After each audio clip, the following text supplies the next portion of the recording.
Florida passes a bill, and everyone knows by now it's just an innocuous bill. Just, please don't talk to my 5-year-old about sex, which I would hope is a pretty universal concept.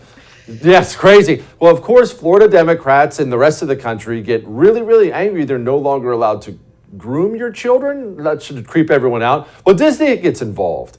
And Disney starts getting chirped at by the LGBTQ rage mob. And now Disney CEO Bob Chapek, I don't know his name, who gives a crap, he came out on Monday and said Disney's putting together a task force to ensure more gay content is available for children. Lauren, why do people still take their kids to Disney World and watch Disney movies? You know what? This topic, as someone who grew up in the 90s and what I like to think of as the golden age of Disney, this hurts me personally. I think of classics like Pocahontas, Lion King, and I love it. But the sad truth is that is no longer the Disney that exists today.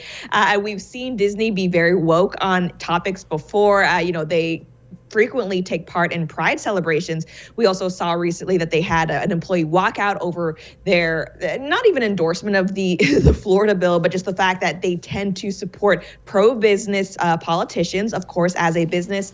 And usually that is Republicans, and then Republicans, support this bill. So it's really, this is a non-issue. The bill itself is completely innocuous, like you said. But frankly, I think Disney is making a huge mistake here trying to pander to the online left because, like I mentioned, these people are not the majority of America, and especially worldwide. Disney is huge in foreign markets as well. They frequently kowtow to Chinese censors, as well as in the Middle East, trying not to touch anything too spicy. So they can't really have their cake and eat it too, trying to be woke over here, but toe traditional values overseas. So I'm hoping that, Disney, continue down this path. We'll see where it gets you. There's like 5 parents out there who are happy to have a trans superhero cartoon to show their kids. Enjoy their money, I suppose.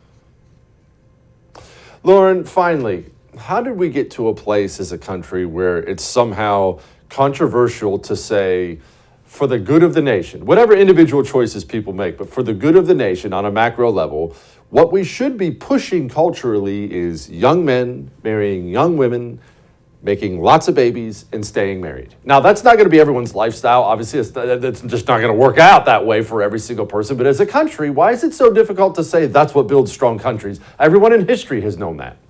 I think part of it is the overwhelming narcissism that has taken over my generation and Gen Z. I like to think of, kind of like you were saying, marriage and families like college education. We should be able to, as a whole, agree that education is good. Maybe not college specifically now with how academia is going, but, education, trying to learn as much as possible, that is a good thing overall. And it's not necessarily shameful if an individual person isn't really cut out for, something more academic and is totally fine. But the fact that we can't even say that marriage and families are good now without someone who's single or childless taking offense to it, I think it's really PC culture run amok. And it's funny, the only things we can say that are good or empowering are ironically things that are subversive to society. You can't say it's great to see a mom and a dad with kids, but you can absolutely say it's amazing that these 2 lesbian mothers have this trans 3-year-old.